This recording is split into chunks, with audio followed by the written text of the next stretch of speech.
welcome back to my channel. This is Catherine. I'm so glad that you joined me today.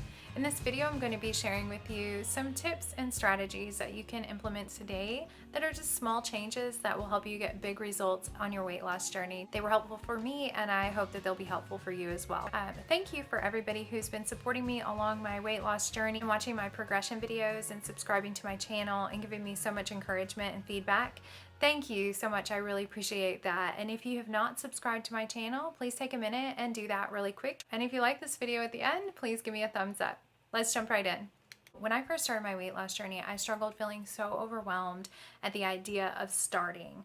And I had this big goal in front of me and I just wasn't sure how to get there. And so because I wasn't sure how to get there, I didn't really know how to start anywhere. So I just want to share with you 5 really simple things that I started implementing. They helped me get results pretty quickly. Changing habits takes consistency and effort, no matter what habit it is that you're trying to change or implement in your life. So I'm sure if you're watching this video, you've at least experienced some of that in your lifetime already, and so you know what I'm talking about. These are just some really simple things that as I implemented, I really just started to see some results on the scale and gaining the confidence that I needed to make the very next change. So tip number 1, I feel like, is kind of a no-brainer, but it was a struggle for me. Drink more water. I was chronically dehydrated. I never drank enough water and struggle with creating the habit. I found that helped me is getting a water bottle that is about 30 ounces. 30 ounces is a good size water bottle where you can carry it around and you don't feel like you're carrying a gallon around with you, unless that's what you want to do everywhere you go. It just was more reasonable for me because I have kids. I'm already lugging around purses and diaper bags and babies and things like that. So I just needed to make sure that it was going to be a reasonable thing for me to do.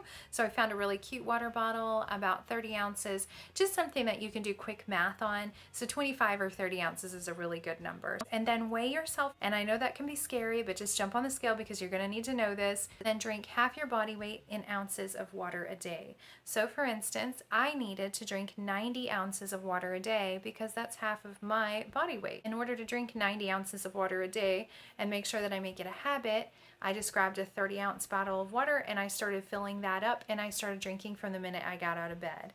And I drank 3 a day, and I knew that I was getting in my 90 ounces no matter what, because it's easy math. Now, I didn't count seltzer waters. I drink a lot of seltzer water. If you're not really big on the taste of water, or you're somebody that's like, I really just don't like it, I get that. Just find a way to spruce it up, and you know what? Those little bitty changes can make such a big difference in your body, because when you're chronically dehydrated and your body's not getting enough water continuously for long enough, the water that you are giving it is just going straight to those vital organs and helping those vital organs to do what it needs to do and maintain your body's health.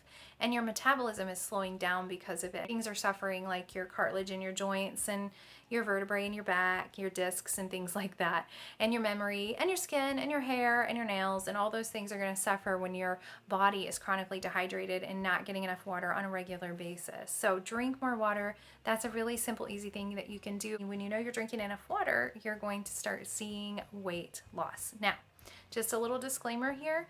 If you've not been drinking enough water and you know it, the first few days you're going to probably feel a little bloated. You might feel gross. You might feel like, oh, I'm so full, I can't possibly drink all this water.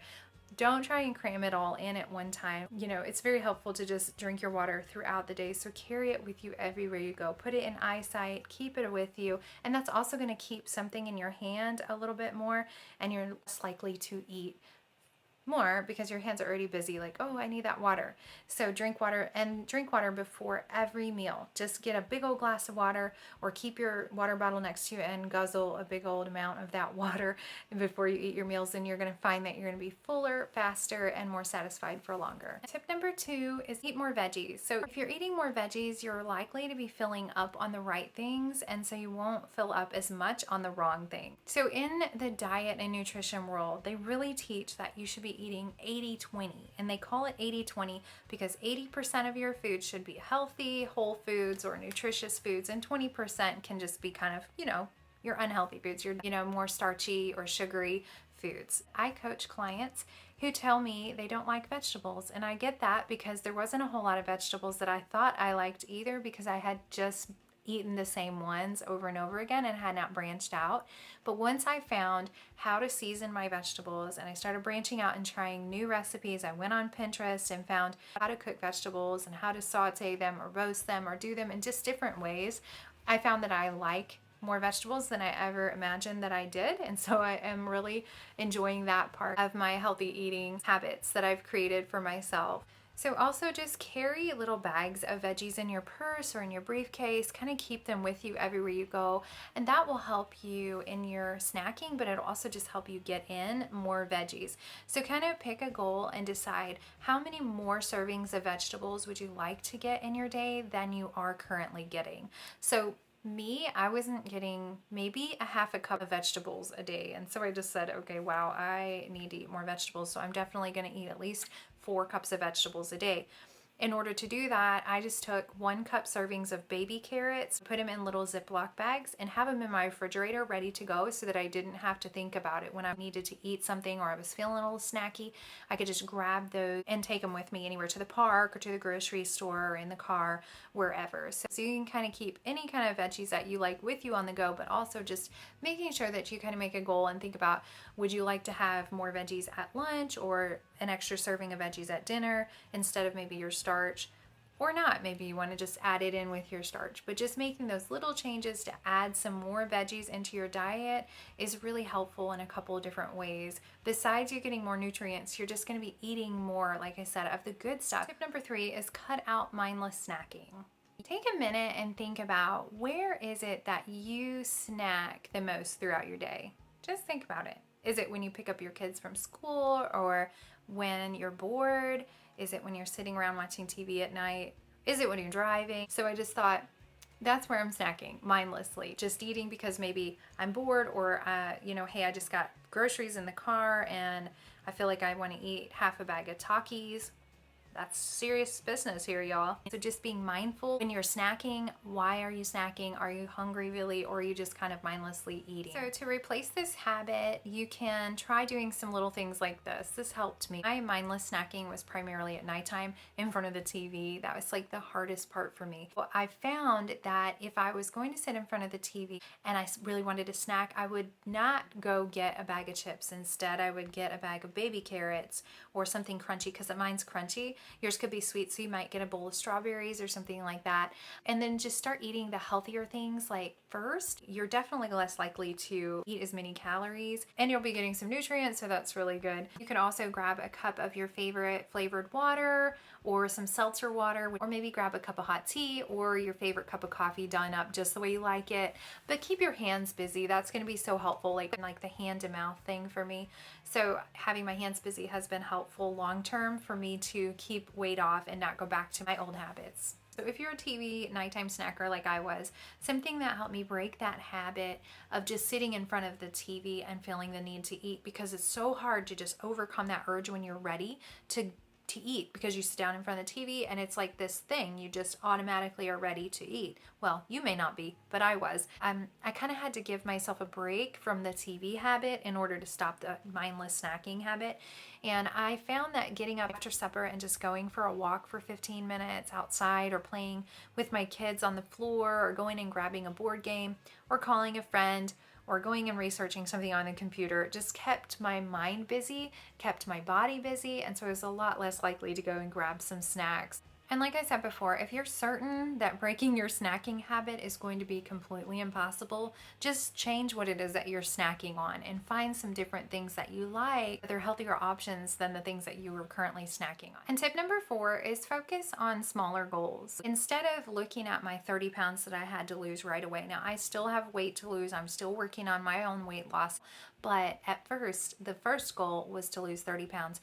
And I always felt like that was such an overwhelming goal, because it was 30 pounds and I didn't know how to get there. So I had to stop focusing on the entire thing and what I was going to have to take away and what I was going to have to do to attain this goal, and started focusing on smaller things to get me to the larger goal, which I have attained and lost the 30 pounds. So don't try to change everything all at one time. Just pick little things and work on those little things for like a week at a time. Okay, I'm going to make a habit of drinking more water this week. And you have accomplished that for sure by the end of the week you're like, yes, I definitely have created a new habit and feel comfortable that I'm drinking enough water now, then move on to the very next thing. You may not need to keep focusing on the water because now you've made that a habit, so you'll continue doing that, but you may not need to focus on that anymore. So let's pick something else that you would like to do next. So just find that one thing that you need to focus on that you know needs to change, and just start working to replace that old habit with a new good one consistently. Give yourself grace and time in the process that it takes to shift old habits and create new ones, and celebrate the small victories. Celebrate every small win, you guys. They're so important. It doesn't matter how small you might think it is, celebrate it. Write it down. You've accomplished it. Give yourself credit for it. That's awesome. So focusing on smaller goals will give you the drive to keep going. The next tip that I have is really, really important, and I'm so glad that I learned this one, and that is just paying attention to your portion sizes. Typically, you're not going to need as much as you think you need to eat to be full and satisfied. So instead of eating on a really large plate, I found that switching to a smaller plate is a lot better for me. Usually I feel like I'm getting more food because my plate is full. I eat a lot of food and I'm consistently losing weight every day, like a half a pound a day on my nutrition plan. And so I'm doing that, eating lots of vegetables, lots of proteins. It's because I'm not overflowing this huge plate. So paying attention to portion sizes are really, really important. It can help you out in the long run for sure. Continue eating your regular diet and just cutting your portion sizes in half, and see even what that does for you. And the most important tip that I can give you guys today is just to remember that when you're on a weight loss journey and you're trying to get rid of the excess body weight that you're tired of and you know it's not healthy for you and you're carrying around, maybe it's hurting your joints or whatever, or maybe it's just making you feel bad about yourself and you just want to get it off. You didn't get this way overnight. It took time to get here, and it's going to take time to get it off. If you really want sustainable, healthy, long-term weight loss that's going to stick around, it's going to take time and effort. It's going to take consistency. And if it happens overnight, it's probably not going to stay that way very long. I've learned that the hard way. Focus on 1 or 2 small changes at a time until it becomes a habit, and then move on to the next thing. Old habits are hard to break, but you can do it. Ask a friend or your spouse or partner to help hold you accountable. And if you don't have somebody that can hold you accountable, you guys seriously can reach out to me. I'd be glad to help you along your journey and help hold you accountable. That's what I do. I love to help other people along the way in their journeys. The right fitness activities and nutrition plans are really important. So if you guys are struggling and you're looking for somebody to help you along the way and to hold you accountable and just to help you create some new habits and get rid of some old bad ones, just reach out to me. You can comment in the comment section below letting me know that you're interested in help, or you can follow me on Instagram and just send me a DM over there. I'll be glad to reach back out to you. That's really it for today, guys. I hope that these 5 tips are going to help you. If you just pick the one that you like the best and start implementing that one today and see what kind of results you get. Hey, let me know what happens with that. I would really appreciate knowing. Thanks again for watching, you guys. If you found this video helpful, please give me a thumbs up and click the subscribe button. I hope you guys have a great week. Bye.